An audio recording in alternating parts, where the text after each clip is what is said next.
तो आज की इस वीडियो में हम देखेंगे कि एसएससी जीडी कांस्टेबल 4 फरवरी को आपका पेपर कैसा आएगा। यानी कि 4 फरवरी के पेपर में साथियों कैसे क्वेश्चंस आएंगे, हिंदी के, जीके के, रीजनिंग के और साथियों मैथ के। तो आज की इस वीडियो साथियों अगर बात करें, ये वीडियो आपके लिए बहुत इंपॉर्टेंट होने वाली है। जितना कुछ मैं आपको पढ़ा रहा हूँ सभी के सभी साथियों टॉप लेवल के क्वेश्चंस हैं।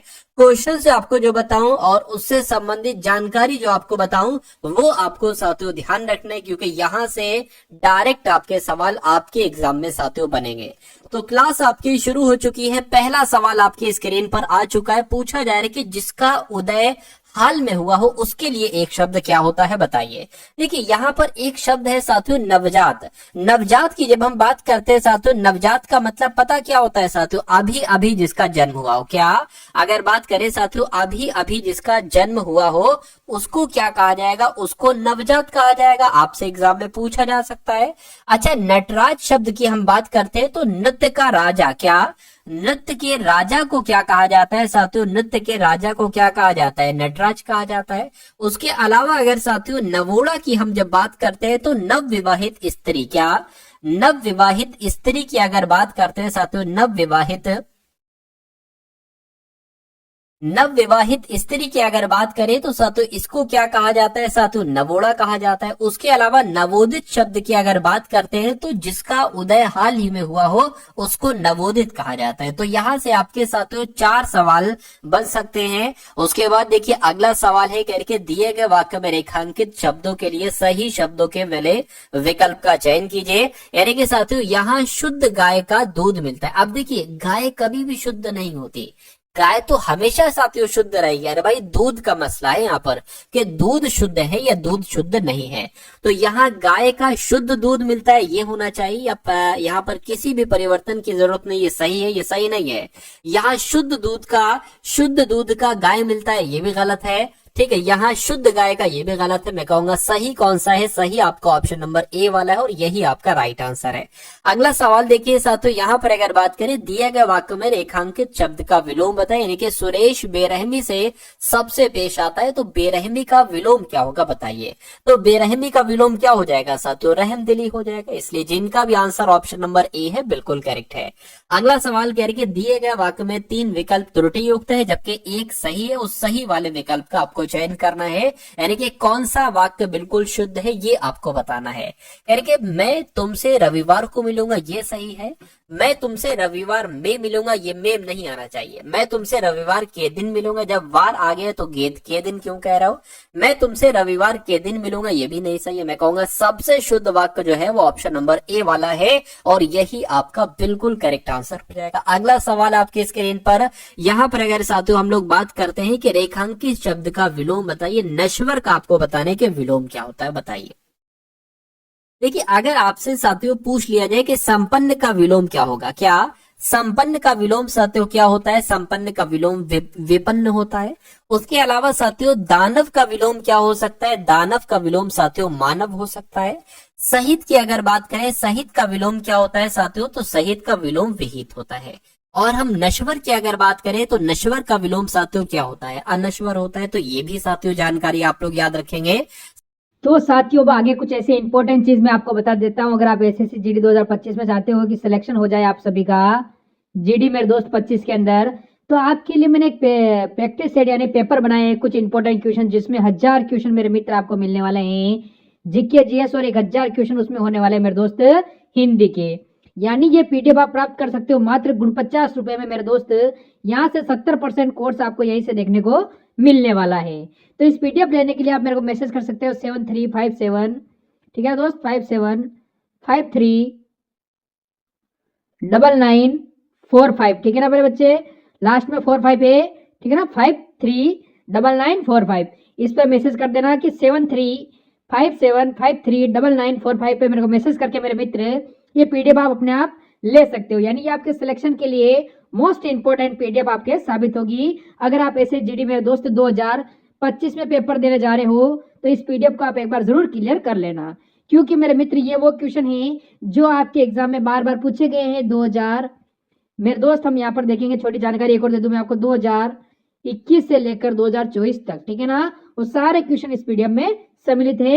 1000 क्वेश्चन जीके जीएस के हैं और 1000 ही क्वेश्चन आपको हिंदी को देखने को मिलेंगे। चलो देखो अगला क्वेश्चन। चलिए तो अब बढ़ते हैं साथियों हम लोग अगले नंबर के सवाल की तरफ। कह रहे हैं कि निम्नलिखित वाक्य में रेखांकित भाग के लिए एक सार्थक शब्द का चयन कीजिए। पुस्तकालय में हाथ से लिखी एक भी पुस्तक उपलब्ध नहीं है। देखिए हाथ से लिखी पुस्तक के लिए एक शब्द क्या होगा, बस इतनी सी बात आपसे पूछी जा रही है। तो हाथ से लिखी एक भी पुस्तक की अगर बात करते तो इसको पांडुलिपि कहा जाता है। तो कुल मिला के यानी कि जो हाथ से लिखे एक तरीके से है, ठीक है, उसको पांडुलिपि कहा जाएगा। इतनी बात आप लोग ध्यान रखेंगे। अगला सवाल आपकी स्क्रीन पर कहा जा रहा है साथियों यहाँ पर कि रेखांकित शब्द का विलोम बताएं, यानी कि दुरुपयोग का विलोम क्या होगा ये आपको बताने। देखिए आपको पता होगा भी कठोर का विलोम क्या होता है, कठोर का विलोम तो कोमल होता है, ठीक है। और दुरुपयोग का विलोम क्या होता है साथियों, सदुपयोग होता है। क्या होता है साथियों, सदुपयोग होता है। अब उसके बाद देखिए अगला सवाल साथियों आपके स्क्रीन पर है। साथियों हिंदी के 20 सवाल होंगे, इसमें चेक करिएगा कि आपका स्कोर कितना रह पाता है। कहने के साथियों मैं गाड़ी में अपने परिवार के साथ घूमने जाने वाली हूँ, या मैं अपनेपन में परिवार के साथ घूमने जाने वाली, ये तो नहीं होगा।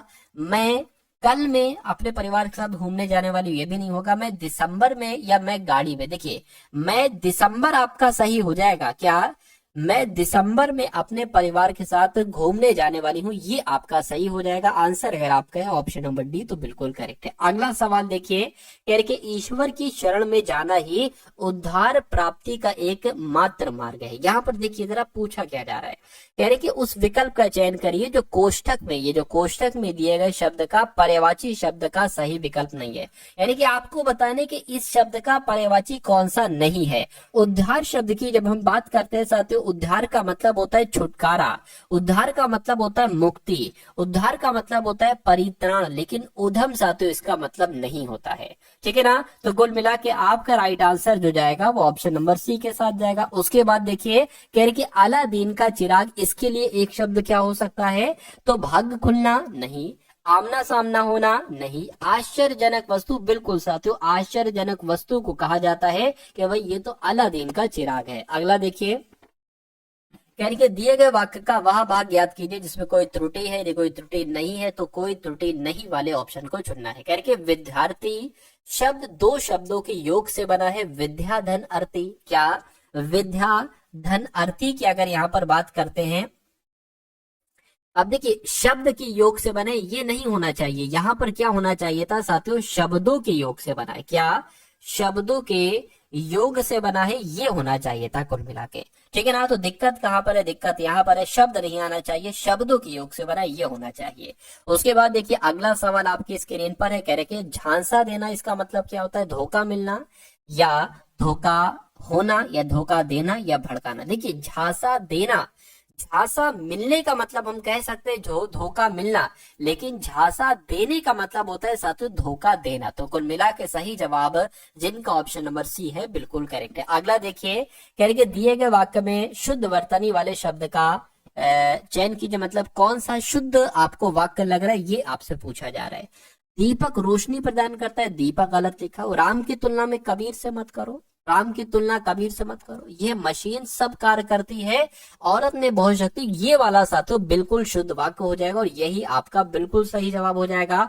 उसके बाद देखिए अगला सवाल है, कह रहे कि साथियों देवताओं का उपवन बहुत सुंदर है। तो यहाँ पर जो रेखांकित भाग है ना उसके लिए एक सार्थक शब्द आपको बताना है, यानी कि देवताओं के उपवन के लिए एक शब्द साथियों क्या हो सकता है, तो इसको हम नंद कानन कहते। क्या साथियों, नंदन कानन कह सकते हैं, यानी कि देवताओं के उपवन को क्या कहा जाता है साथियों, नंदन कानन कहा जाता है। आंसर आपका जो जाएगा वो ऑप्शन नंबर सी के साथ जाएगा। अगला सवाल क्या कहा जा रहा है कि यहाँ पर भी वही चीज है, रेखांकित शब्द के लिए सही वर्तनी बताइए।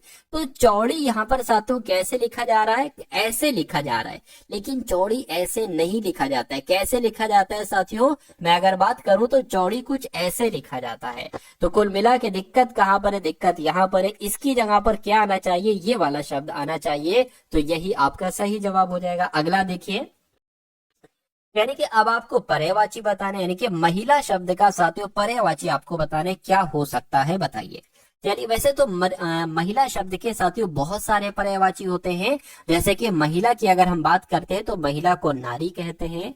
उसके अलावा क्या कहते हैं, हम महिला को साथियों औरत कहते हैं।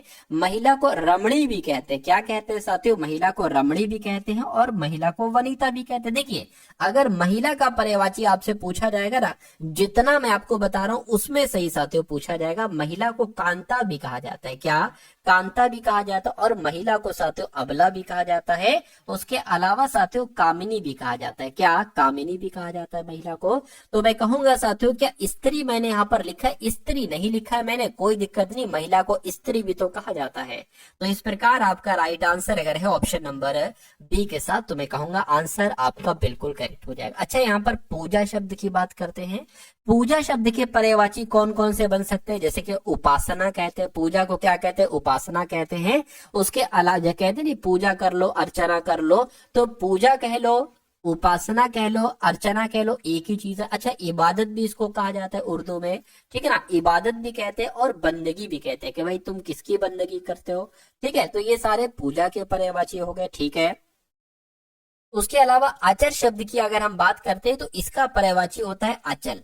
क्या साथियों, अचल होता है। उसके अलावा इसका पर्यायवाची होता है जड़, और इसका पर्यायवाची क्या होता है साथियों, स्थावर होता है। तो इतनी जानकारी आप लोग ध्यान रखेंगे। अच्छा, सीता शब्द की यहाँ पर अगर हम लोग बात करें तो सीता को क्या कहा जाता है, जानकी कहा जाता है। सीता का पर्यायवाची क्या हो जाएगा, जानकी हो जाएगा।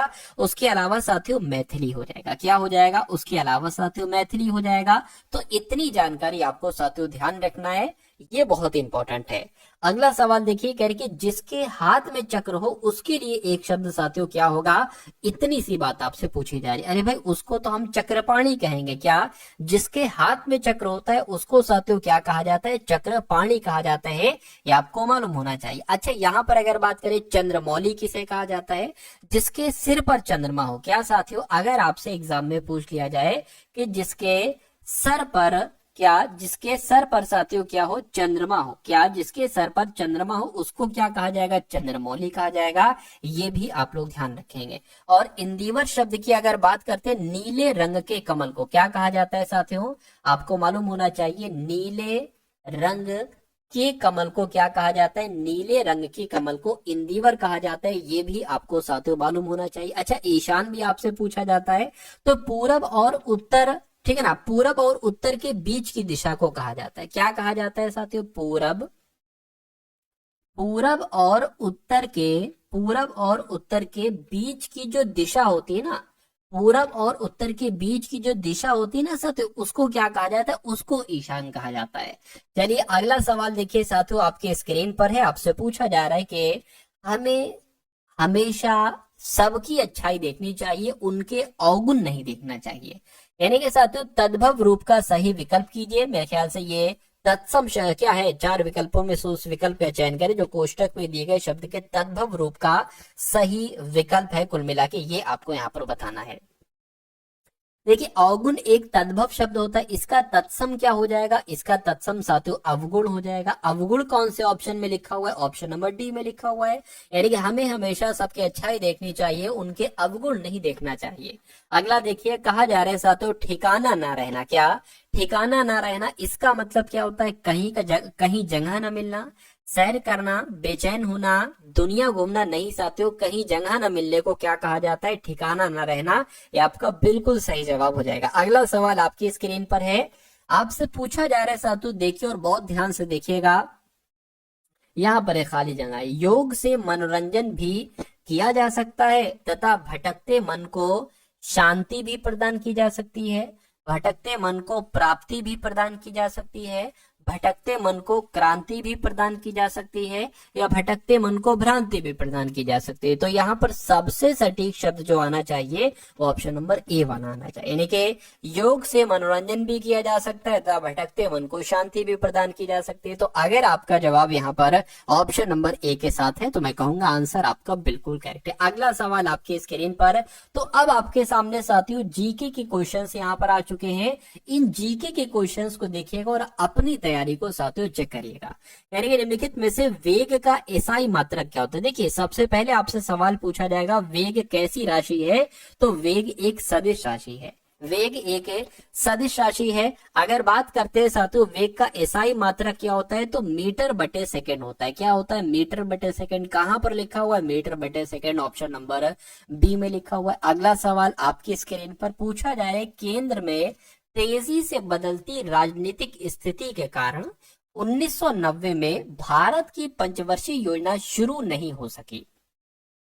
तो भारत की कौन सी पंचवर्षीय योजना शुरू नहीं हो सकी, 8वीं पंचवर्षीय योजना शुरू नहीं हो सकी, ये यहाँ पर साथियों आंसर है। ये सवाल पूछा जाएगा साथियों आपसे, यानी निम्नलिखित में से कौन सा खेल पाकिस्तान का राष्ट्रीय खेल है। तो पाकिस्तान के राष्ट्रीय खेल की बात चल रही है। देखा जाए तो साथियों फील्ड हॉकी यहाँ पर आपका बिल्कुल सही जवाब हो जाएगा। अच्छा, पाकिस्तान का आपसे पूछा गया राष्ट्रीय खेल, उसके अलावा क्या आपसे साथियों अमेरिका की अगर बात करें, अमेरिका का राष्ट्रीय खेल नहीं पूछा जाता? क्या अमेरिका का राष्ट्रीय खेल नहीं पूछा जा सकता? तो बिल्कुल पूछा जा सकता है साथियों, बेसबॉल है। क्या है, बेसबॉल। आप लोग याद रखेंगे ये अमेरिका का राष्ट्रीय खेल है, ठीक है।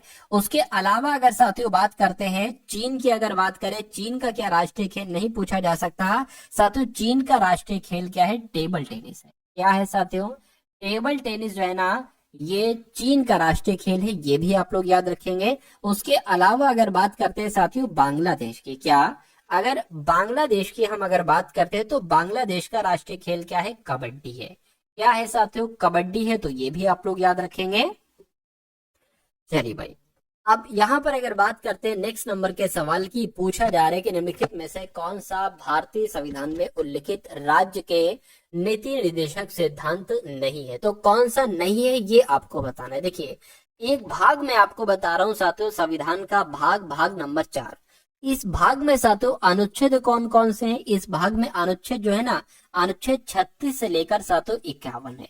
इस अनुच्छेद 36 से लेकर 51 तक में किसका जिक्र किया गया साथियों? राज्य के नीति निर्देशक सिद्धांतों के बारे में बताया गया, ठीक है ना। तो आपसे पूछा जा रहा है कौन सा एक तरीके से भारतीय संविधान में राज्य के नीति निर्देशक सिद्धांत नहीं हो सकता है। तो अंतर्राष्ट्रीय शांति बनाए रखना, सुरक्षा को बढ़ावा बनाए रखना, ये बिल्कुल है। नागरिकों के लिए सम्मान, ठीक है, समान नागरिक संहिता, ये भी है। और कृषि एवं पशुपालन का गठन, ये भी है। विधायक को कार्यपालिका से अलग करना, ये चीज साथियों इंक्लूड नहीं है। अब नहीं है तो यही आपका राइट आंसर। अगला सवाल देखिए आपकी स्क्रीन पर, कह रहे कि 1951 में प्रथम एशियाई खेल ये कहां पर आयोजित हुए थे? तो 1951 में जो पहले एशियाई खेल हुए थे साथियों, तो ये कहां पर हुए थे? ये इंडिया में हुए थे। और गीता महलिक किस नृत्य शैली के लिए प्रसिद्ध हैं? ठीक है, ये आपसे कुल मिला के पूछा जा रहा है, तो मैं कहूंगा ओडिसी से संबंधित है। ओडिसी आपका यहाँ पर बिल्कुल सही जवाब हो जाएगा। अगला देखिए, भारतीय संविधान के निम्नलिखित में से किस अनुसूची में समवर्ती सूची दी गई है? तो समवर्ती सूची की जब हम साथियों यहाँ पर बात करते हैं, तो साथियों समवर्ती सूची जो दी गई है भारतीय संविधान के किस अनुसूची में? मैं कहूंगा 7वीं अनुसूची में समवर्ती सूची दी गई है, ये आपको यहाँ पर मालूम होना चाहिए। चलिए अगला सवाल देखिए आपके स्क्रीन पर, कह रहे कि कथक शब्द का क्या मतलब होता है? तो कथक की अगर बात करें, इसका मतलब क्या होता है साथियों? कथावाचक होता है। क्या होता है? कथावाचक होता है। उसके बाद देखिए कहा जा रहा है कि बास्केटबॉल में 2 टीमें होती हैं, बिल्कुल, और जिसमें प्रत्येक टीम में खिलाड़ी कितने होते हैं? यानी कि एक टीम में 5 खिलाड़ी हैं, दूसरी टीम में 5 खिलाड़ी हैं, ऐसे करके साथियों होता है। उसके बाद देखिए, भारतीय जनगणना के संदर्भ में साक्षरता प्रतिशत की परिभाषा क्या है? तो साथियों यहाँ पर अगर बात करें, कॉलेज डिग्री धारकों का प्रतिशत नहीं, उन लोगों का प्रतिशत जो नहीं, ये भी नहीं होगा। 7 वर्ष और उससे अधिक आयु के लोगों का प्रतिशत जो किसी भाषा को पढ़ लिख सकते हैं साथियों, ये होगा, बिल्कुल साथियों ये हो जाएगा आपका साक्षरता प्रतिशत का मतलब। चलिए अब उसके बाद देखते हैं साथियों, नेक्स्ट नंबर का सवाल आपकी स्क्रीन पर है, कह रहे कि भारत में आर्थिक नियोजन के संबंध में बॉम्बे प्लान कितने भागों में विभाजित किया गया था? ये आपको बताना। देखिए 1944 की जब हम बात करते हैं, तो साथियों यहाँ पर 1944 में कुछ उद्योगपतियों का एक समूह था, ठीक है ना, और इन्होंने किस पर जोर दिया साथियों? नियोजित अर्थव्यवस्था की स्थापना के ऊपर साथियों जोर दिया। और इसी को साथियों क्या कहा जाता था? इसी की जो नियोजित अर्थव्यवस्था थी ना, इसकी स्थापना के लिए इन्होंने एक प्रस्ताव तैयार किया, और इसी प्रस्ताव को साथियों क्या कहा जाने लगा? बॉम्बे प्लान। इसी प्रस्ताव को साथियों कहा जाने लगा। और ये बॉम्बे प्लान को साथियों 2 भागों में विभाजित किया गया। पहला भाग साथियों 1944 और दूसरा भाग साथियों 1945। तो यही तो आपसे आपसे पूछा जा रहा है कि भारत में आर्थिक नियोजन के संबंध में बॉम्बे प्लान कितने भागों में विभाजित किया गया, तो एक दो यानी कि दो भागों में विभाजित किया गया। अगला देखिए आपकी स्क्रीन पर, निम्नलिखित में से कौन सा मौर्य शासक चंद्रगुप्त मौर्य का पोता था? तो मौर्य वंश के जो संस्थापक थे चंद्रगुप्त मौर्य, इनके पोते का नाम क्या था साथियों? अशोक इनके पोते का नाम था। क्या? अशोक इनके पोते का नाम था।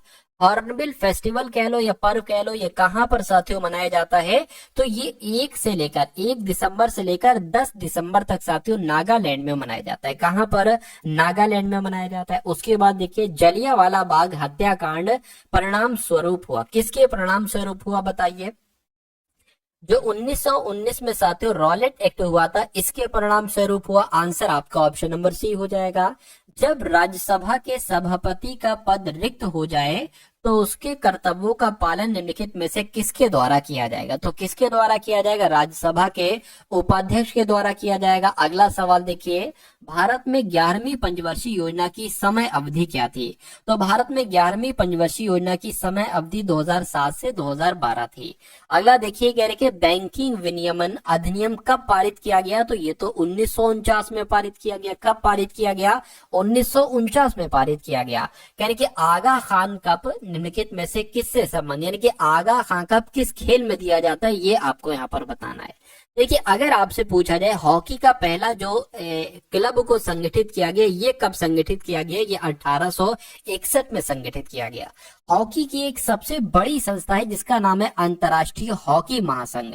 तो अंतर्राष्ट्रीय हॉकी महासंघ की स्थापना साथियों कब की गई, ये आपसे अगर आपसे पूछ लिया जाए तो 7 जनवरी 1924 में की गई, ये भी आपको मालूम होना चाहिए। और इसका मुख्यालय कहां पर है? किसका? अंतर्राष्ट्रीय हॉकी महासंघ का। तो स्विट्जरलैंड के साथियों लुसाने में इसका हेडक्वार्टर है, ये आप लोग याद रखें।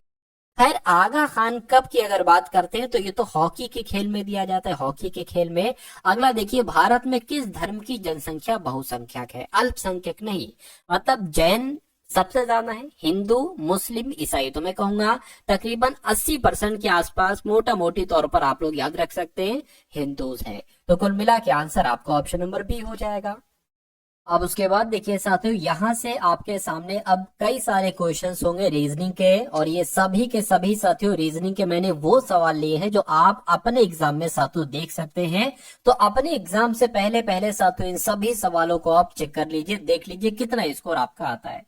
तो अगर ये साथियों सवाल आपके सामने आ जाए, कह रहे कि एक सर्किल टाइप का हो और एक लाइन खींची हो, दूसरे सर्किल में 2 लाइन खींची हो, तीसरे सर्किल में 3 लाइन खींची हो, चौथे में साथियों 4 लाइन खींची हो। अच्छा ये सर्किल नहीं है, यहां से साथियों थोड़ा थोड़ा चेंज होता जा रहा है, ठीक है। तो कुल मिला के हमें लाइनों से मतलब है क्या? देखिए 1 2 3 लाइन 4 लाइन, तो अब 5 लाइन होना चाहिए। 5 लाइन यहाँ पर नहीं है, यहाँ पर भी 5 लाइन नहीं है, यहाँ पर 1 2 3 4 है, यहाँ पर भी साथियों 5 लाइन नहीं है, यहाँ पर साथियों 5 लाइन है, 1 2 3 4 5। तो मैं कहूंगा आंसर आपका किस ऑप्शन के साथ जाएगा? ऑप्शन नंबर डी के साथ जाएगा। अगला सवाल देखिए, अब ये क्वेश्चन साथियों बहुत शानदार है और बहुत अच्छा कॉन्सेप्ट है, एक थोड़ा सा मॉडरेट से ऊपर कहा जाता है, हार्ड क्वेश्चंस की गिनती में ही आता है।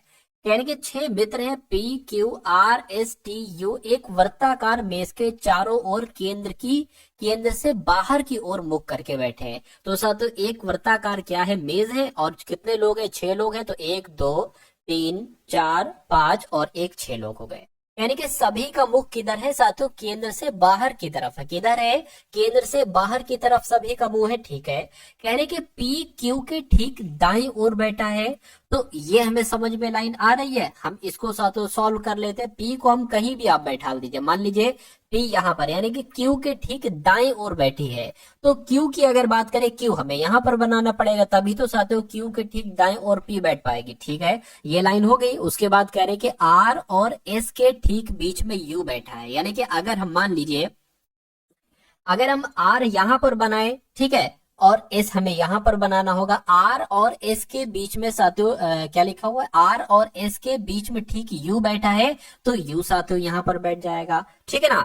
चलिए उसके बाद क्या कहा जा रहा है? एस के ठीक बाएं ओर बैठा है, टी के ठीक बाएं ओर बैठा है एस, तो टी कहां पर? अच्छा टी यहाँ पर हमें बैठाना पड़ेगा, टी के ठीक बाएं और कौन बैठा है, एस बैठा है, ये चीज भी पूरी हो गई। अच्छा 6 लोग थे, 6 को आपने बैठा दिया, 1 2 3 4 5 6 बैठा दिया। कह रहे टी के विपरीत कौन बैठा हुआ है, तो टी के विपरीत कौन बैठा है, टी किधर है, टी के विपरीत साथियों आर बैठा है, 2 लोग इधर 2 लोग इधर, तो टी के विपरीत कौन बैठा है साथियों, आर बैठा है। तो आपका इस सवाल का जवाब क्या हो जाएगा, आर हो जाएगा, और यही आपका बिल्कुल करेक्ट आंसर है। अगला सवाल आपकी स्क्रीन पर कह रहे कि ए गुणा बी का अर्थ है कि ए बी का पति है। अब दूसरा देखिए, दूसरी लाइन है एक तरीके से, ए प्लस बी का मतलब है ए बी का भाई है, और ए भाग बी का मतलब है ए बी का बेटा है, और ए माइनस बी का मतलब है ए बी का पिता है। तो आपको यहाँ पर साथियों रिलेशन निकालने के यहाँ पर आखिर क्या आ सकता है, ये भाग मैंने भाग का निशान लगाया है, ठीक है ना। तो टी भाग आर का मतलब क्या होगा, देखिए हम इसको ए मानेंगे, इसको हम बी मानेंगे, तो भाग वाला कहां पर है, देखिए जरा ये है भाग वाला, ठीक है ना। हम ए भाग बी की जगह पर टी भाग आर रख लेंगे, ए भाग बी का मतलब है ए बी का बेटा है, यानी कि टी आर का बेटा होगा। क्या टी जो है ना ये आर का बेटा होगा, तो साथियों आर का बेटा हो गया साथियों, ये टी प्लस लगा लेंगे हम यहाँ पर पुरुष के लिए। उसके बाद लिखा हुआ है R plus S, R plus S की अगर बात करें तो ए प्लस बी हमें देखना पड़ेगा, ए प्लस बी का मतलब क्या है, ए बी का भाई है, यानी कि साथियों आर एस का भाई है। तो ये जो आर है ना, आर साथियों आर जो है ये एस का साथियों क्या हो जाएगा, भाई हो जाएगा, ठीक है, ये बात भी क्लियर है। उसके बाद साथियों एस माइनस एम है, एस माइनस एम है, तो इसका मतलब क्या होता है, माइनस वाला किधर गया देखिए जरा, ये है, ठीक है, यानी कि ए बी का पिता है, तो मैं कहूंगा एस एम का पिता है। क्या एस जो है ना, एस ये एम का पिता है, तो ये साथियों एम का पिता हो जाएगा, यानी कि टी का पिता आर है, एम का पिता एस है, और ये दोनों आपस में भाई हैं, ठीक है। कह रहे कि टी का एस से क्या संबंध, यानी कि एस क्या कहेगा टी को, तो एस साथियों क्या कहेगा टी को, एस तो अपना भतीजा ही तो कहेगा, तो क्या भतीजा साथियों ऑप्शन में है, मैं कहूंगा भतीजा तो ऑप्शन में नहीं है, लेकिन भाई का बेटा है, बात एक ही है, भाई का बेटा कह लो या भतीजा कह लो। तो जिनका भी आंसर यहाँ पर मेरे आंसर से पहले आ चुका है उन सभी का आंसर बिल्कुल करेक्ट हो जाएगा। चलिए साथियों अगले नंबर का सवाल आप लोग देखिए, यानी कि एक निश्चित कोड भाषा में DESK को क्या लिखा जाता है, CEDFRTJL लिखा जाता है। उसके अलावा साथियों CHAIR को क्या लिखा जाता है, BDGIZBHJQS लिखा जाता है। तो आपको बताना है कि TABLE को क्या लिखा जा सकता है। अच्छा यहाँ पर अगर बात करें, यहाँ पर 4 लेटर हैं और यहाँ पर 8 लेटर हो गए, यहाँ पर भी 4 लेटर हैं, 4 लेटर से 8 लेटर बनाया जा रहा है। अच्छा ये ज्यादा लग रहा है, देखिए जरा 1 2 3 4 5 6 7 8 9 10, ये तो 10 है, ये कितने 1 2 3 4 5 6 7 8, ये 8 है। अगर हम डी की बात करें तो डी से पहले साथियों यहाँ पर सी आता है और डी के बाद ई आता है, ठीक है। ई की बात करें तो ई से पहले डी आता है और ई के बाद क्या आता है, एफ आता है। एस की बात करते हैं तो एस से पहले साथियों आर और एस के बाद टी आता है, वही चीज साथियों यहाँ पर है, यानी कि के से पहले जे और एल। क्या यही चीज साथियों यहाँ पर है, एक बार इसको भी साथियों जरा दे। अच्छा ये 4 थे तो इसके डबल हो गए 8, ये 5 लेटर हैं तो 5 का डबल इतना ही तो होगा। देखिए सी है, सी से पहले बी और बी सी के बाद क्या डी, यानी कि टी है तो टी से पहले क्या आएगा साथियों एस आएगा और टी के बाद क्या आएगा यू आएगा। ए है, ए से पहले क्या आएगा जेड आएगा और ए के बाद क्या आएगा साथियों बी आएगा, ठीक है ना।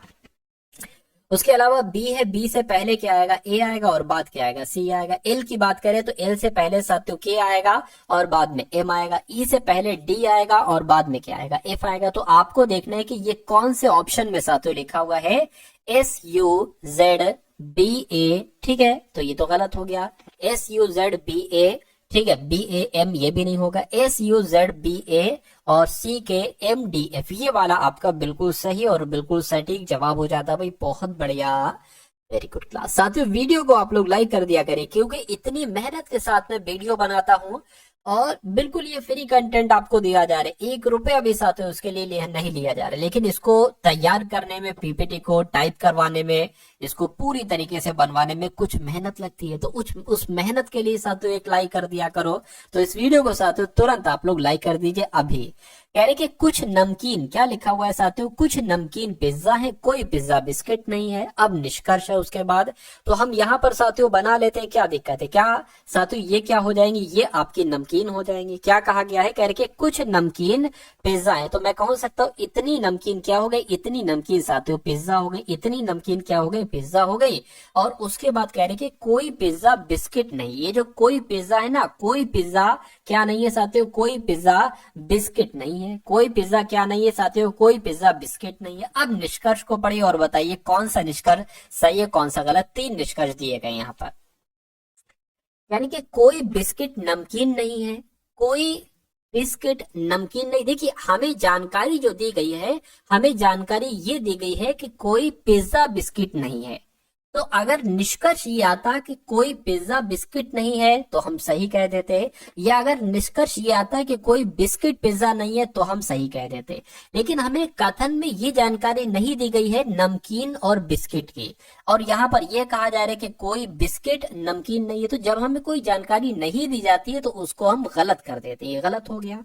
अब इसको देखिए, कोई बिस्किट पिज्जा नहीं है, कोई बिस्किट पिज्जा नहीं है। कथन में ये कहा गया था कि कोई पिज्जा बिस्किट नहीं है, और यहाँ पर कहा जा रहा है कोई बिस्किट पिज्जा नहीं, तो ये सही हो जाएगा, ठीक है ना। तो दूसरा वाला सही हो जाएगा। तीसरा देखिए, कुछ पिज्जा बिस्किट नहीं है, कुछ पिज्जा बिस्किट। हमें कथन में जानकारी दी गई थी कि कोई भी पिज्जा बिस्किट नहीं है, तो ये बात तो बिल्कुल सही हो जाएगी कि कुछ पिज्जा बिस्किट। जब कोई पिज्जा बिस्किट नहीं हो सकता तो कुछ पिज्जा बिस्किट कैसे, तो कुछ पिज्जा के बिस्किट कैसे हो सकता है, तो कुछ पिज्जा बिस्किट नहीं है, ये बात भी बिल्कुल सही है। यानी कि निष्कर्ष 2 वाला और निष्कर्ष 3 वाला आपका बिल्कुल सही है। और ऐसा कहां पर लिखा हुआ है, ऐसा आपके ऑप्शन नंबर बी में लिखा हुआ है। अगला देखिए, कह रहे कि MATURE मैट्योर को क्या लिखा जाता है 82, और हायर को क्या लिखा जाता है 59। तो आपको बताने एशियन को साथियों यहाँ पर क्या लिखा जा सकता है, मुझे बताइए। देखिए अगर हम साथियों इसको प्लस करने पर आए कि M13 पर होता है, A1 पर होता है, T20 पर होता है, U21 पर होता है, R18 पर होता है, E5 पर होता है।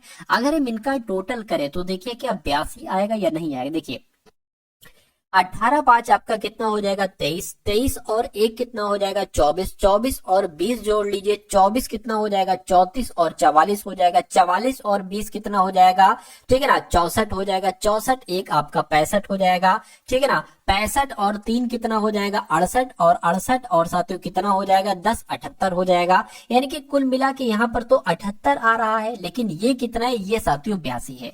अच्छा इसको जरा जोड़िए, ठीक है इसको जोड़िए। ये H8 पर आता है, I9 पर आता है, G7 पर आता है, H8 पर आता है, E5 पर आता है, R18 पर आता है। इसको देखिए जरा, तो ये 18 और 5 23 हो जाएगा, ठीक है ना। 23 और ये कितना हो जाएगा 32 हो जाएगा, 32 और ये 39 हो जाएगा, 39 और ये 48 हो जाएगा, 48 8 कितने हो गया साथियों 56 हो गया। तो ये कितना आपका आ गया 56 हुआ, ये 55 हुआ मेरे ख्याल से, ठीक है ना। तो ये 8 + 9 + 7 + 8 5 और 18, ये आपका कितना हो जाएगा साथियों 55 हो जाएगा। ये कितना दे रखा है, ये 59 दे रखा है, तो 4 यहाँ पर बढ़ाएंगे। अच्छा यहाँ पर भी आपको 4 बढ़ाना पड़ रहा है, और यहाँ पर भी आपको 4 बढ़ाना पड़ रहा है, यानी कि इसको कैलकुलेट करो और इसमें भी 4 प्लस हो जाएगा। तो A1 पर आता है, S19 पर आता है, I9 पर आता है, A1 पर आता है, N14 पर आता है। ये 15 हो गया, ये 20 हो गया, तो 35 ऐसे हो गया, 35 और बोले तो 44 हो गया। इसमें साथियों 4 प्लस कर दीजिए, कितना आ जाएगा 48 आ जाएगा।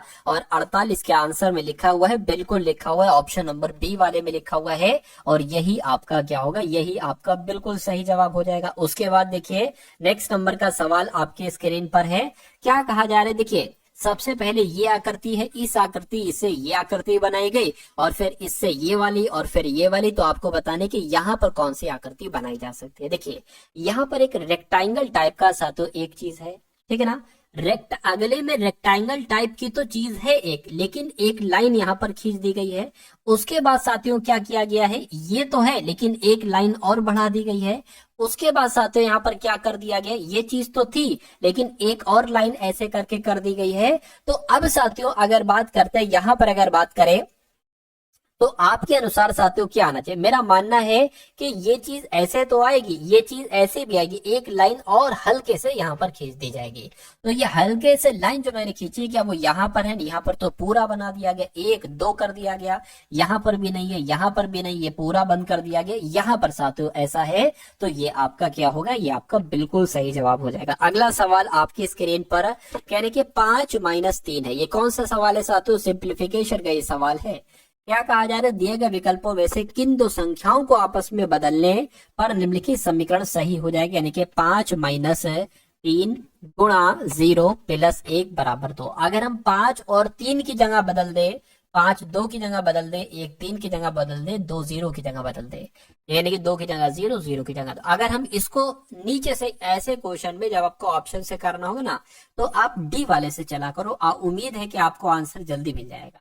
तो अगर साथियों हम बात करें 2 की जगह पर 0, 0 की जगह पर 2 रख देना, 5 है 5 रख दीजिए, 3 है 3 रख दीजिए, गुणा 0 है ना 0, तो यहाँ पर 2 आ जाएगा, प्लस आपका 1 की जगह पर क्या आ जाएगा, 1 आ जाएगा, बराबर ये 2 है ना, तो 2 की जगह पर 0 आ जाएगा। क्या इसको कैलकुलेट करके 0 आएगा? अगर 0 आएगा तो हमारा यही आंसर हो जाएगा, वरना फिर हम ऑप्शन नंबर सी वाले को चेक करेंगे। तो 5 - 3 दूना 6 हो जाएगा, प्लस आपका 1 हो जाएगा। ठीक है, चलिए 5 - 6 है ना, तो माइनस का 1 बचेगा, प्लस का 1 ये हो जाएगा, 1 में से 1 जाएगा, 0 बचेगा, यानी कि 0 बराबर 0 हो चुका है। तो मैं कहूंगा पहला वाला तो नहीं भाई, ऑप्शन नंबर डी वाला हमारा बिल्कुल सही जवाब हो जाएगा। उसके बाद देखिए अगले नंबर का सवाल है, कह रहे कि साथियों 86 है, उसके बाद 107 है, उसके बाद साथियों 82 है, और उसके बाद 111 है, और फिर 78 है, और फिर साथियों 115 है। आपसे पूछा जा रहा है कि उसके बाद यहाँ पर कौन सा नंबर आ सकता है। तो यहाँ पर अगर साथियों बात करें कौन सा नंबर आ सकता है साथियों, देखिए तो देखिए 86 से 107 या 82, अगर हम साथियों 86 से अगर 82 बनाएंगे और 82 से 78 बनाएंगे तो हमारे लिए ज्यादा साथियों फायदेमंद होगा और आसान होगा। 86 में अगर 4 घटाते हैं तो 82 आता है, 82 में अगर 4 घटाते हैं तो 78 आता है। अब 107 से साथियों 111 जो हुआ है, यहाँ पर सिर्फ 4 जोड़ा गया है, और 111 से 115 हुआ, यहाँ पर सिर्फ 4 जोड़ा गया है। तो मैं कहूंगा 4 घटाया गया, 4 घटाया गया, फिर से यहाँ पर साथियों 4 घटाएंगे, 78 में साथियों 4 घटाया जाता है तो 74 आता है। क्या 74 आपका राइट आंसर होगा? ये तो ऑप्शन में भी साथियों 74 है, यानी कि 74 हमारा बिल्कुल सही जवाब हो जाएगा। उसके बाद देखिए साथियों नेक्स्ट नंबर का सवाल है आपके स्क्रीन पर, कह रहे हैं कि एक आकृति साथियों आपको यहाँ पर दे रखी है। आकृति की अगर साथियों यहाँ पर बात करें, आपको बताना है कि यहाँ पर साथियों आप लोग देख रहे हो कि यहाँ पर आपको बताने क्या चीज आएगी, कैसे यहाँ पर क्या आएगी, यानी कि क्या ऑप्शन नंबर ए वाली आकृति आएगी, बी वाली आकृति आएगी, सी वाली आकृति आएगी, या डी वाली आकृति आएगी। यहाँ पर आप एक चीज देख रहे होगे, क्या चीज साथियों, ये एक ऐसी चीज आप देख पा रहे हैं, और यहाँ पर यही चीज साथियों कैसे बनी है, ये चीज साथियों ऐसे बनी है। अच्छा यहाँ पर अगर बात करें ये चीज साथियों कैसे बनी है, ये चीज कुछ ऐसे बनी है, तो यहाँ पर यही चीज कैसे बनेगी साथियों, कुछ ऐसे बनेगी। ठीक है ना, तो ये वाली चीज कहाँ पर बनी है, क्या ये ऐसे बनी, या ये नोक ऊपर है और यहाँ पर नोक नीचे है, तो ये आंसर नहीं हो सकता। इसमें भी नोक नीचे है, ये आंसर नहीं हो सकता, या तो आंसर ए होगा या साथियों बी होगा। इतनी बात क्लियर है। अब साथियों दूसरी बात आप लोग देखिए, दूसरी यहाँ पर आप लोग साथियों बात ये देख पा रहे होंगे क्या, कि यहाँ पर साथियों देखिए गैप है, ये चीज में और ये चीज में गैप है बीच में, लेकिन यहाँ पर क्या किया गया है साथियों, यहाँ पर कोई गैप नहीं है, ऐसा दिखाया गया है। ठीक है ना, तो मैं कहूंगा साथियों कुल मिला के ये वाली आकृति आपकी बिल्कुल सही जवाब हो जाएगा, और यही आपका राइट आंसर है। अगला सवाल आपकी स्क्रीन पर है, ये क्वेश्चन भी बहुत अच्छा है साथियों, ये क्वेश्चन भी बहुत अच्छा है और एक बहुत अच्छे कॉन्सेप्ट पर साथियों आधारित है, और इस क्वेश्चन को बहुत अच्छे तरीके से पढ़िए और आंसर आप लोग बताने की कोशिश कीजिए। कह रहे कि 8 एथलीट हैं, सुनील, अभिषेक, मोहित, चीनू, राहुल। मैं आपको करने का तरीका बताऊंगा, मैं आपको बताऊंगा कि इन बड़े बड़े सवालों को आसानी से साथियों आप कैसे कर सकते हैं।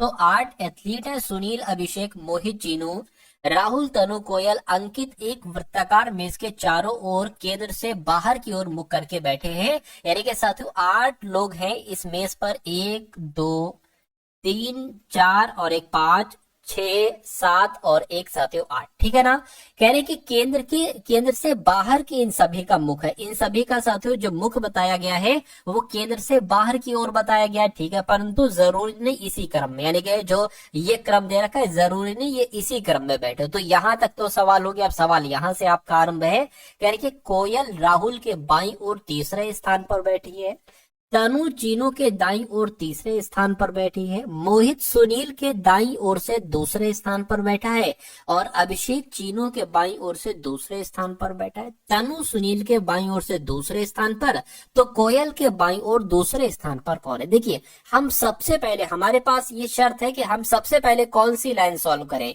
क्या ये वाली लाइन? अब हमें कॉमन देखना होगा, कोयल राहुल यहाँ पर है, क्या किसी दूसरी लाइन में अगर हमें कोयल या राहुल में से कोई एक मिल रहा है तो हम इस लाइन को सॉल्व कर देंगे, वरना हम साथों स्किप कर देंगे। अब देखिए, कोयल राहुल आपको नहीं मिल रहा है, मेरे हिसाब से शायद नहीं मिल रहा है, ठीक है, मैंने थोड़ा सा ध्यान लगाया तो नहीं मिल रहा है।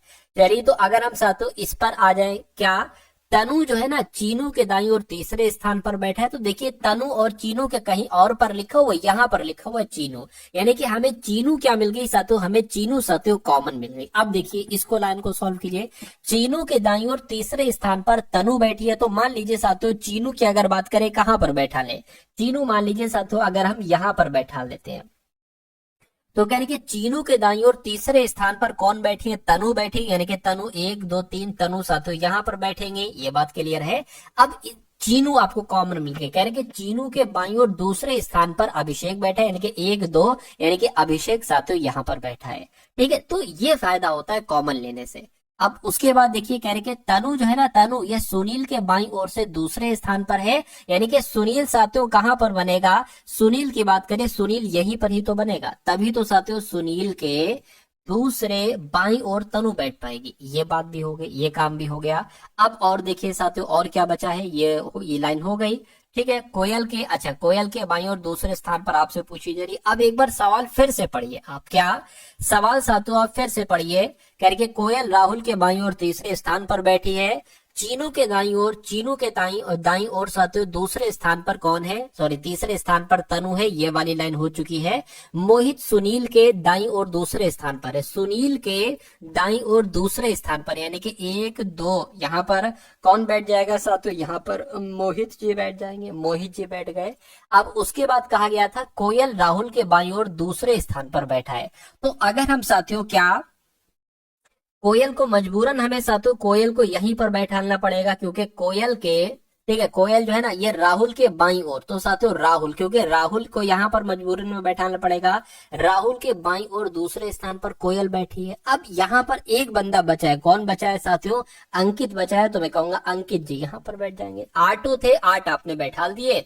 सवाल में पूछा जा रहा है कि कोयल के बाईं ओर दूसरे स्थान पर कौन बैठा है? कोयल कहाँ पर बैठी? यहाँ पर। कोयल के बाएं दूसरे स्थान पर कौन बैठा है साथियों? मोहित बैठा है, तो मोहित आपका यहाँ पर बिल्कुल सही और बिल्कुल सटीक जवाब हो जाता है भाई, बहुत बढ़िया, वेरी गुड क्लास। अगला सवाल कह रहे कि इन सभी को आपको साथियों अंग्रेजी शब्दकोश के अनुसार लगाना है, तो साथियों कैसे अंग्रेजी नहीं, कुछ और पूछा जा रहा है। नीचे दिए गए शब्दों को अंग्रेजी शब्दकोश के क्रम के अनुसार व्यवस्थित करने के बाद कौन सा शब्द तीसरे स्थान पर आएगा? तो हमें ये देखना होगा साथियों पहले स्थान पर कौन सा शब्द आ सकता है। देखिए SMA यहाँ पर भी है, SMA यहाँ पर भी है, यहाँ पर भी SMA है, यहाँ पर भी SMA और यहाँ पर भी SMA। आप मुझे ये बताइए साथियों सबसे पहले यहाँ पर क्या आता है? TS, तो मैं कहूंगा S पहले आता है। C सबसे पहले आ जाएगा, C साथियों सबसे पहले आ जाएगा, यानी कि 3 नंबर आपका सबसे पहले आ जाएगा। और उसके बाद क्या आ जाएगा साथियों? L आ जाएगा, तो 1 नंबर आपका आ जाएगा, यानी कि ये भी हो गया। ये उसके बाद क्या R पहले आता है या ST? मैं कहूंगा R पहले आता है, तो 2 आ जाएगा, और उसके बाद 4 आ जाएगा, और उसके बाद 5 आ जाएगा। तो मैं कहूंगा तीसरे स्थान पर कौन है? 1 2 3, तीसरे स्थान पर दूसरा वाला है। दूसरा वाला क्या है? इसकी बात चल रही, स्मार्ट। तो इसमें से आंसर आपका जो जाएगा वो स्मार्ट हो जाएगा, क्योंकि तीसरे स्थान पर कौन है? स्मार्ट वर्ड ही है।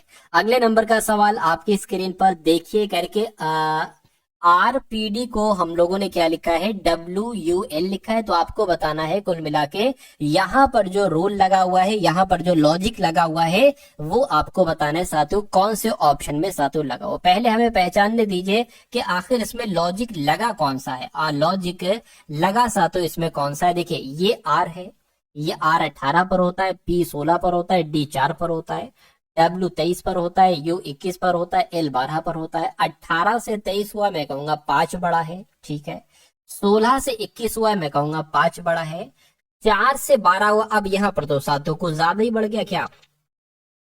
D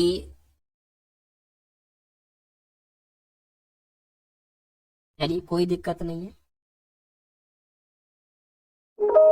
8 बढ़ गया, यहाँ पर क्या बढ़ गया साथियों, 8 बढ़ गया, ठीक है, ये लॉजिक आपको समझ है। अब इसमें देखिए साथियों, ये L 12 पर होता है, ये C 3 पर होता है, इसमें तो माइनस किया गया, ये आंसर नहीं हो सकता। B 2 पर होता है, O 15 पर होता है, 13 बढ़ा दिए, ये भी आंसर नहीं हो सकता। शुरू में 5 बढ़ना चाहिए। X की बात करें 24 पर होता है, U 21 पर होता है, ये तो घट रहा है, ये भी नहीं हो सकता। X की बात करें 24 पर होता है, ठीक है, और C आपका 3 पर होता है। अगर ये 24 पर है और ये 3 पर है तो कितना बड़ा साथियों, 2 तो इधर बड़ा 26 हो गया और 3 उधर बड़ा, यानी कि इनडायरेक्टली साथियों 5 बड़ा है। Y 25 पर होता है, D 4 पर होता है, यहाँ पर भी 5 बड़ा है, तो मैं कहूंगा यही आपका आंसर हो जाएगा। लेकिन यहाँ पर साथियों ये नहीं बढ़ रहा है, M 13 पर होता है, R 18 पर होता है, यहाँ पर भी 5 बड़ा है, लेकिन यहाँ पर तो 8 बड़ा है, ठीक है। तो सबसे नजदीकी उत्तर जो आपका लग रहा है वो ऑप्शन नंबर डी लग रहा है, ठीक है ना। चलिए, तो कुल मिला के वैसे यहाँ पर साथियों, यहाँ पर भी 5 का अंतर होना चाहिए, या 5 का यहाँ पर हो जाए, या साथियों फिर यहाँ पर 8 का हो। खैर कोई नहीं, तो सबसे नजदीकी जवाब जो हमें मिला है, हो सकता हो कुछ टाइपिंग वगैरह मिस्टेक हो गई हो। अगला देखिए आपके स्क्रीन पर है साथियों, देखिए सवाल को और मुझे आप लोग बता दीजिए कि सवाल का सही जवाब आपका यहाँ पर किस ऑप्शन के साथ जा सकता है, क्या आपका यहाँ पर राइट आंसर हो सकता है। अब देखिए यहाँ पर ट्रायंगल है, यानी कि 3 लाइन है तो 3 लिख दिया गया, 4 लाइन है तो 4 लिख दिया गया, 5 लाइन है तो 5 लिख दिया गया। अब 6 लाइन है तो 6, पहली बात तो यहाँ पर 6 आएगा, ठीक है। तो 6 कौन कौन से ऑप्शन में है, 6 साथियों, एक तो यहाँ पर है, यहाँ पर है, तो मैं कहूंगा ये आंसर नहीं हो सकता, ये आंसर नहीं हो सकता, ठीक है। अब यहाँ पर अगर बात करते हैं साथियों, देखिए अच्छा 1 2 3 4 5 6 7, यहाँ पर तो 7 लाइन है और अंदर 6 लिखा हुआ है, ये भी नहीं हो सकता। 1 2 3 4 5 6, यहाँ पर 6 लाइन है और अंदर 6 लिखा हुआ है, इसलिए जवाब आपका जो जाएगा वो ऑप्शन नंबर डी के साथ जाएगा। अगला सवाल आपके स्क्रीन पर देखिए सवाल को और साथियों मुझे बता दीजिए कि आपका राइट आंसर क्या होगा। कह रहे BEHALF को DCJYND लिखा जाता है, तो उसी प्रकार CLINIC को क्या लिखा जा सकता है, मुझे बताइए। देखिए यहाँ पर अगर बात करें, B 2 पर होता है, E 5 पर होता है, H 8 पर होता है, A 1 पर, L 12 पर, F 6 पर होता है। इसकी बात करें साथियों, D 4 पर होता है, C 3 पर होता है, J 10 पर होता है, Y आपका 25 पर होता है, N 14 पर होता है, D 4 पर होता है। अब देखिए ये 2 से 4 हुआ है तो यहाँ पर साथियों 2 बड़ा है, ठीक है, कितना बड़ा, 2 बड़ा है। ये 5 से 3 हुआ है तो यहाँ पर तो 2 घटा दिया गया। ये 8 से 10 हुआ यानी कि 2 बड़ा है, ठीक है। ये 1 से कितना हो गया है, 1 से 25 हो गया, यानी कि A से Y हो गया है तो 2 घटाया गया है, यानी कि वही क्रम चल रहा है, 2 प्लस 2 माइनस, 2 प्लस 2 माइनस, ठीक। तो यही क्रम हम इसमें करेंगे। सबसे पहले 2 प्लस किया गया है तो E आएगा, क्या आएगा साथियों, E आएगा। उसके बाद 2 माइनस करेंगे तो J आ जाएगा, ठीक है। I में 2 प्लस करेंगे तो K आएगा, ठीक है। अब N में 2 माइनस करेंगे, L आएगा, ठीक है, ठीक है। I में 2 प्लस करेंगे, क्या आएगा साथियों, I के बाद क्या आ जाना चाहिए, K आएगा, ठीक है। C में 2 माइनस करेंगे, क्या आना चाहिए, A आना चाहिए। A यहाँ पर नहीं, यहाँ पर नहीं, यहाँ पर है, लेकिन ये अलग है। मैं कहूंगा आंसर आपका ऑप्शन नंबर किसके साथ जाएगा, ऑप्शन नंबर साथियों डी के साथ जाएगा। तो डी आपका बिल्कुल सही जवाब है। अब उसके बाद देखिए अगले नंबर का साथियों सवाल है सिटिंग अरेंजमेंट का। एक और सवाल, एक और बेस्ट कॉन्सेप्ट आपके स्क्रीन पर आ चुका है, देखिए और बताइए इसका सही जवाब क्या होगा। कह रहे कि 5 दोस्त हैं, पूजा है, भावना है, चारू है, गीता है और हेमा है। एक वृत्ताकार मेज के चारों ओर केंद्र की ओर मुख करके बैठे हैं साथियों, 1 2 3 4 और एक साथियों ये 5, ठीक है। यानी कि चारों भावना की पड़ोसी नहीं है, ठीक है। भावना हेमा के बाईं और दूसरे स्थान पर बैठी हैं, गीता भावना और हेमा की पड़ोसी हैं, तो भावना के ठीक दाएं ओर कौन बैठी है ये आपको यहाँ पर बताना है। देखिए सबसे पहले हमें ये लाइन सॉल्व करना होगी क्योंकि इसमें कोई दिक्कत नहीं आपको होगी, ठीक है। तो क्या कहा गया है, हेमा के बाईं ओर कौन बैठा है साथियों, भावना बैठी है। तो हेमा की अगर बात करें, हेमा को कहीं पर आप बैठा दो, ऊपर को बैठा दो यहाँ को, ठीक है। हेमा के बाईं ओर दूसरे स्थान पर साथियों कौन बैठी है, भावना बैठी, यानी कि भावना जी यहाँ पर साथियों बैठेंगी, ठीक है। उसके बाद यहाँ पर क्या कहा गया था कि चारू भावना की पड़ोसी नहीं है, यानी कि चारू अब ना तो यहाँ पर आ सकती हैं और ना चारू यहाँ पर आ सकती है, क्योंकि भावना की पड़ोसी नहीं है चारू। तो जाहिर सी बात है साथियों चारू जी यहाँ पर बैठ जाएंगे, ये भी क्लियर हो गया। यानी कि भावना ये तो हो चुका है। कह रहे कि गीता भावना और हेमा की पड़ोसी है, यानी कि गीता जो है ना, गीता ये भावना भावना और हेमा की पड़ोसी है, तो जाहिर सी बात है गीता यहीं पर तो आएंगी, तभी तो ये भावना की और हेमा की पड़ोसी हो पाएंगे। अब 5 लोग थे, 4 लोग आपने बैठा दिए, एक लोग बचा है, कौन बचा है? पूजा बची है, तो पूजा यहाँ पर बैठा दी जाएंगी। तो कुल मिला के सवाल में आपसे पूछा जा रहा है कि भावना के ठीक दाएं कौन है? तो भावना की तरफ भावना के ठीक दाएं कौन है साथियों? मैं कहूंगा गीता है। तो गीता आपका इस सवाल का बिल्कुल सही जवाब हो जाएगा। अगला सवाल आपके स्क्रीन पर। तो अब आपके सामने साथियों यहाँ पर मैथ के क्वेश्चंस आप लोग यहाँ पर देखेंगे, सभी के सभी चुनिंदा क्वेश्चंस है मैथ के, अच्छे कॉन्सेप्ट साथियों यहाँ पर है।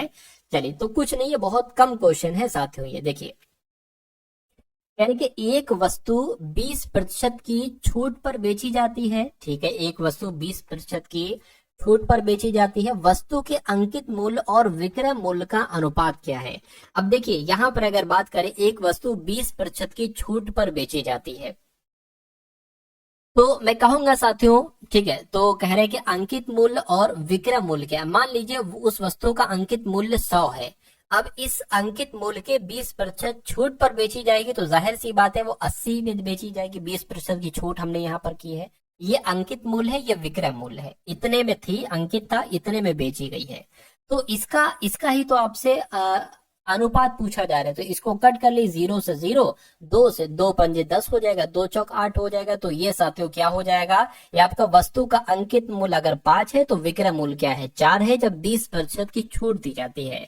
तो 5:4 कहां पर लिखा हुआ है? ऑप्शन नंबर सी में लिखा हुआ है। तो ये आपका बिल्कुल सही जवाब है।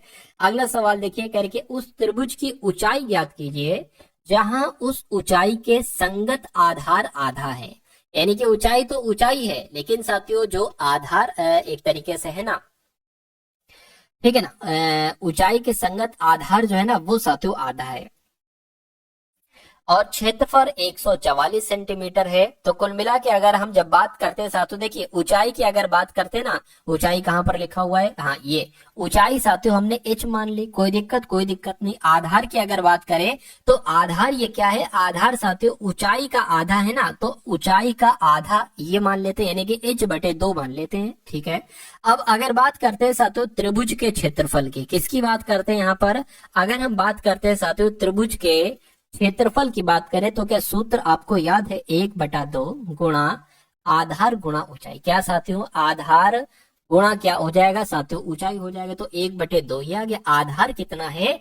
आधार साथियों h/2 है, h/2 है। और ऊंचाई कितनी है? ऊंचाई साथियों यहाँ पर हमने h मानी हुई है। ये बात क्लियर है? ठीक है। और त्रिभुज का क्षेत्रफल कितना बताया गया है? 144 बताया गया, तो ये 144 हो गया।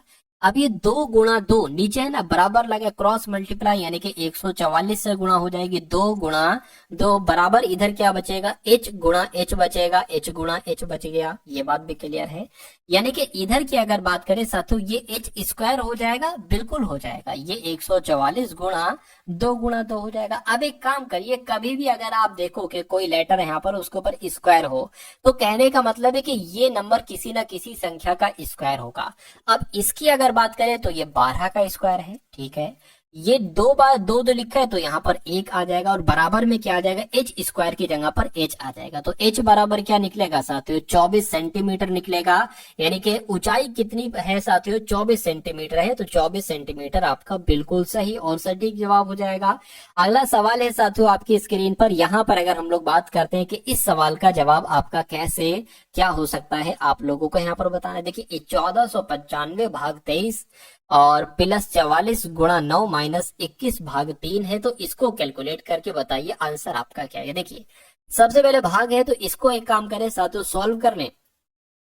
1495 बटे 23 से अगर इसको साथियों हम कैलकुलेट करते हैं तो क्या आता है? देखिए अगर 23 छंग तकरीबन करे तो 6 18 हो गया, 6 12, ठीक है, 12 और 1 आपका 13 हो जाएगा, यानी कि 138 हो जाएगा। तो कितना आ गया? 23 छंग 138 आ गया। कितना बचेगा? 1 और 1, ये 115 आ जाएगा। अब 23 चौक करें, क्या करें? 23 चौक नहीं, 23 पंजे का अगर बात करते हैं यहाँ पर करें तो 5 3 15 हो गया, 5 2 10 और 11, बिल्कुल पूरा कट गया साथियों, पूरा ये तो कट गया आपका पंजे। यानी कि इसकी जगह पर 65 आ जाएगा। 65 प्लस अब 44 गुणा 9 कर लो, 44 गुणा 9 अगर हम करते हैं तो 9 चौक आपका 36, 9 चौक 36, 39 यानी कि 396 आ गया। 396 माइनस 21 की भाग करना है 3 से, यानी कि 3 को एक तरह 3 सत्ते, ये तो 7 यहाँ पर आ जाएगा। अब इन दोनों को जोड़ेंगे अगर साथियों तो 11 आ गया, ये 10 हो गया 10, और ये 16 हो गया, और ये साथियों 4 हो गया, यानी कि इसमें से 7 आप क्या कर दीजिए, घटा दीजिए। तो जब 461 में से 7 घटता है तो 454 बचता है। 454 कौन से ऑप्शन में है, 454 ऑप्शन नंबर सी वाले में है। तो ये क्या हो जाएगा साथियों, ये आपका बिल्कुल सही जवाब हो जाएगा। अब उसके बाद देखिए अगले नंबर का सवाल है आपके स्क्रीन पर, कहने के एक्स और वाई एक साथ मिलकर एक काम को 20 दिन में पूरा करते हैं। एक्स और वाई दो लोग हैं और ये एक काम करते हैं तो 20 दिन में पूरा करते हैं। अकेले उसी काम को 25 दिन में पूरा कर सकता है। कौन पूरा कर सकता है, वाई की यहाँ पर बात चल रही है। तो वाई अकेले अगर उस काम को करता है तो वाई अकेले उस काम को 25 दिन में पूरा कर सकता है। यानी कि अगर अकेले एक्स काम करे तो उस काम को कितने दिन में कर पाएगा। देखिए यहाँ पर एक ऐसा नंबर ले लेते हैं जो कि 20 के पहाड़े में भी आए, 25 के पहाड़े में भी आए, अर्थात 20 से भी वो नंबर कट सके और 25 से भी कट सके। तो हम क्या नंबर ले लें, 100 ले लें। ठीक है, 100 कट जाएगा, 20 पंजे 100, 25 चौक 100। ठीक, कहने का मतलब ये है कि वाई एक दिन में 4 काम करता है और एक्स और वाई दोनों दिन में मिलकर 5 काम करते हैं। वाई एक दिन में 4 काम करता है और दोनों मिलकर 5 काम करते हैं, तो मैं कहूंगा एक्स एक काम करेगा एक दिन में, अभी तो भाई ये 5 हो पाएगा। तो पूछा जा रहा है कि एक्स अकेले उस काम को कितने दिन में करेगा। और ये क्या चीज है, ये साथियों टोटल काम है। अगर टोटल काम 100 है और एक्स एक दिन में एक काम करता है तो ये 100 काम एक्स कितने दिन में कर पाएगा, 100 दिन में कर पाएगा। तो आंसर आपका क्या होगा, 100 दिन होगा। एक्स अकेले उसी काम को कितने दिन में कर पाएगा, 100 दिन में कर पाएगा। आंसर जिनका ऑप्शन नंबर बी है बिल्कुल करेक्ट है। अगला सवाल देखिए आपके स्क्रीन पर, कह रहे 5400 भाग 2 माइनस 55 गुणा 11 प्लस 44 गुणा 3। इसको आपको सॉल्व करना है। सबसे पहले इसको कर लीजिए, भाग लगा हुआ है, 2 दूना 4, 2 सते 14, डबल 0 आ गया, माइनस 55 की गुणा साथियों 11 से करेंगे तो 55 ऐसे करके लिख लीजिए, 5 10 6 यानी कि 605 यहाँ पर आ गया, प्लस अब 44 तियां कितने होते हैं, 4 तियां 12 हो गया, 4 तियां 12 और एक आपका 13 हो गया। 2700 में से 605 साथियों घटा दीजिए। तो 2700 में से 605 अगर हम यहाँ पर घटा देते हैं तो कितना बचता है, देखिए यहाँ पर 5 आ जाएगा और यहाँ पर एक तरीके से साथियों 9 आ जाएगा, ठीक है ना, और यहाँ पर 26 हो जाएगा, यहाँ पर मैं कहूंगा 20 आ जाएगा। ठीक, ये बात साथियों क्लियर है, ठीक है, कोई दिक्कत नहीं है। अब यहाँ पर आपका क्या हो गया साथियों, 2095 आ गया, प्लस 132 आ गया। तो इसमें 132 अगर प्लस करते हैं तो 7 आ गया, 12 आ गया, 2 और 2 यानी कि 2227 आपका आंसर आ जाएगा। तो 2227 कहाँ पर लिखा हुआ है साथियों, 2227 आपका ऑप्शन नंबर डी में लिखा हुआ है। तो जिनका भी आंसर ऑप्शन नंबर डी है, मैं कहूंगा आंसर आपका यहाँ पर बिल्कुल करेक्ट है। अब उसके बाद देखिए ये क्या लिखा हो भाई साहब, ये क्या है, यदि m% कम है, ये तो मेरी समझ में नहीं आया, इसलिए इसको क्या कर देना पड़ेगा, इसको स्किप कर देना पड़ेगा। अब एक ये सवाल और एक ये सवाल, 2 सवाल और बाकी हैं आपके सामने। बस देखिए, एक वस्तु का विक्रय मूल्य 4600 रुपए है, यदि 12% की हानि है तो वस्तु का विक्रय मूल्य क्या, यानी कि एक वस्तु को 4600 रुपए में खरीदा गया था, अगर इस वस्तु को 12% की हानि पर बेचेंगे। देखिए समझने की कोशिश कीजिए, अगर एक वस्तु को खरीदा गया था 4600 में, अगर इसको 10% की हानि पर से बेचा जाता है तो इसको 90% में बेचा जाता है। समझिएगा, कॉन्सेप्ट समझिएगा। अगर किसी वस्तु का मूल्य 4600 रुपए है, अगर इस वस्तु को 20% की हानि पर बेचा जाता है तो इसको 80% में बेचा जाता है। तो यहाँ पर कहा गया है कि अगर किसी वस्तु का मूल्य 4600 रुपए और किसी उस वस्तु को 12% की हानि पर बेचा गया है तो जाहिर सी बात है उस वस्तु को 88% में बेचा गया होगा, है ना। तो इन 2 जीरो से ये 2 जीरो कैंसिल कर लीजिए, इसको कैलकुलेट कर लीजिए, आपको मालूम पड़ जाएगा वस्तु का क्रय मूल्य क्या है। तो वस्तु का 88% में बेचा गया है। तो 46 की गुणा साथियों 88 से आप कर दीजिए, 6 अट्ठे 48 हो जाएगा, 4 अट्ठे 32, 33, 34, 35, 36 आपका हो गया, यानी कि 368 आपका यहाँ आ जाएगा। 8 आ गया, और साथियों ये कितना आ जाएगा, ये 14 आ जाएगा, और ये आपका कितना आ गया 10, यानी कि 448, सॉरी 4048 आ गया। तो 4048 रुपए आपका वस्तु का विक्रय मूल्य होगा। यानी कि अगर कोई वस्तु का क्रय मूल्य 4600 रुपए है और 12% की हानि पर उस वस्तु को बेचा जाता है तो वो वस्तु 4048 रुपए की बिकेगी। राइट आंसर आपका ऑप्शन नंबर सी हो जाता है। चलिए भाई, अब उसके बाद देखिए नेक्स्ट नंबर का सवाल है, और आज की इस वीडियो का अंतिम सवाल है, ये आपकी स्क्रीन के ऊपर। चलिए,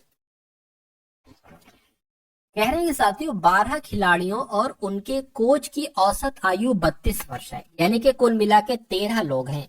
अरे भाई 12 खिलाड़ी हो गए, एक उनका कोच हो गया, यानी कि कुल मिला के 13 लोग हैं, और 13 लोगों का जो औसत आयु है वो साथियों 32 है।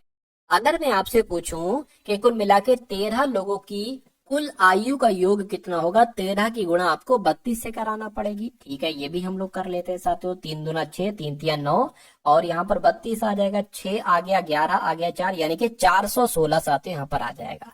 यानी कि 13 लोगों की कुल मिला के आयु कितनी हो गई, 416 हो गई। अच्छा, अभी 13 लोग हैं, तो इसमें जो 13 लोग हैं ना, यहाँ पर कहा गया है कि प्रथम 5 खिलाड़ियों की औसत 28 वर्ष है, और शेष 7 खिलाड़ियों की औसत 26 वर्ष है। तो कोच की आयु कितनी होगी? अब अगर हम प्रथम 5 खिलाड़ियों की औसत की आयु की बात करें, यानी कि इसमें 13 लोग हैं, और इसमें से जो शुरू के 5 लोग हैं, या कैसो भी 5 लोग हैं, इनकी औसत आयु 28 वर्ष है। तो अगर मैं कहूं कि 13 लोगों में से 5 लोगों की कुल आयु कितनी होगी साथियों, तो 28 की गुणा हमें 5 से करना पड़ेगी। 8 पंजे 40 हो जाएगा, 8 पंजे 40 हो गया, 5 दूना 10 और 14, यानी कि 140 हो जाएगी। तो ये 5 लोगों की आयु आ गई। अब इसी प्रकार साथियों कितने, ठीक है, 7 खिलाड़ियों की बात करें तो 7 खिलाड़ियों का औसत कितनी बताई गई है, 26 बताई गई है। तो इसकी भी साथियों गुणा करना पड़ेगी। ठीक है, 6 छंग 36, 6 सत्ते आपका 42 हो जाएगा, 7 दूना 14 और 18, यानी कि 182 ये हो जाएगा। देखिए 5 लोग 7 लोग, यानी कि कुल मिला के 12 लोगों की आपको आयु का योग मालूम पड़ गया। इनको जोड़ दोगे, ये 12 लोगों की आयु आपको मिल जाएगी। ठीक है, और ये 13 लोगों की आयु आपको मिल जाएगी। इन दोनों को जब माइनस करोगे तो कोच की आयु आपको खुद मालूम पड़ जाएगी। तो 140, 182 साथियों जोड़िए कितना होता है, 2 आ गया, 12 आ गया, यानी कि 332 आ गया, 322 आ गया। अब इसको साथियों में हटा देता हूं। तो क्या कहा गया है साथियों, अब देखिए ये 13 लोगों की आयु है 416, ये कितने, ये 12 लोगों की आयु है साथियों 322। इसको घटाएंगे, हमें कोच की आयु मालूम पड़ जाएगी, 4 हो गया। 41 में से साथियों जब आपका 32 जाएगा तो कितना बचेगा, 9 बचेगा, यानी कि 94 वर्ष क्या हो जाएगी, 94 वर्ष आपके कोच की आयु हो जाएगी। और यही आपसे पूछा गया था। आंसर आपका अगर ऑप्शन नंबर सी के साथ तो बिल्कुल करेक्ट हो जाता है भाई। बहुत